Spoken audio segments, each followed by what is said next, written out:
Cœur battant de la vie spirituelle et sociale de Roquemaure, la collégiale est aussi le témoin d'une partie de l'histoire environnementale de la ville.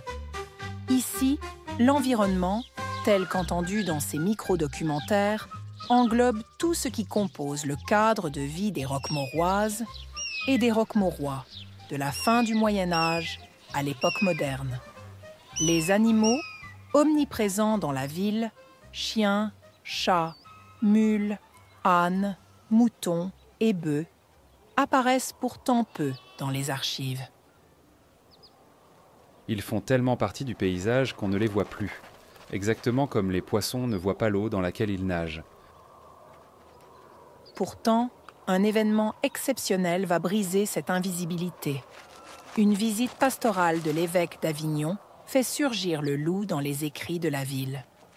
Lors de cette inspection, le prélat examine la collégiale et son cimetière pour en évaluer l'état et s'offusque. J'avais, me semble-t-il, demandé que ce cimetière soit enfin clos. Il réalise alors que ces injonctions, formulées 8 ans plus tôt lors de sa dernière visite, n'ont reçu aucun suivi. Son indignation rejoint celle des fidèles, venus lui rapporter un événement dramatique. Un chien, ou peut-être un loup, selon les témoignages, a déterré le corps d'un nouveau-né tout juste inhumé. Des recherches dans les registres de catholicité révèlent qu'il s'agissait de la petite Césarie Martinet, un nourrisson de 18 jours, enseveli le 6 mai 1720. Cette profanation, bouleversante pour les habitants, pousse finalement la municipalité à fermer définitivement le cimetière en entreprenant les travaux de maçonnerie et de menuiserie nécessaires.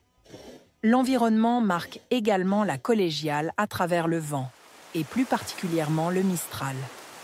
Ce vent du nord, accéléré par le sillon rhodanien, souffle avec une force considérable, dépassant parfois les 100 km à l'heure.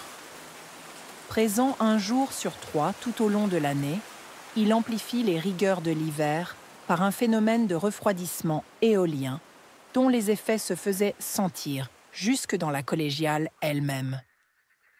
Si le Mistral est bénéfique à la viticulture en chassant l'humidité et en limitant les maladies fongiques comme le mildiou, il a été un véritable supplice pour les fidèles venus assister à la messe en plein hiver. C'est ainsi qu'en 1665, après un hiver d'une rudesse exceptionnelle, la ville décide de construire un ravelin pour protéger l'entrée de l'église du vent. Il n'en subsiste aujourd'hui qu'une avancée partielle. Moins d'un siècle plus tard, en 1757, la question du confort thermique dans l'église se pose à nouveau. Il est question de refaire la grande porte qui laisse passer l'air froid du général hiver. Les chanoines sont à l'initiative et décident de faire réaliser un tambour pour isoler la nef des intempéries.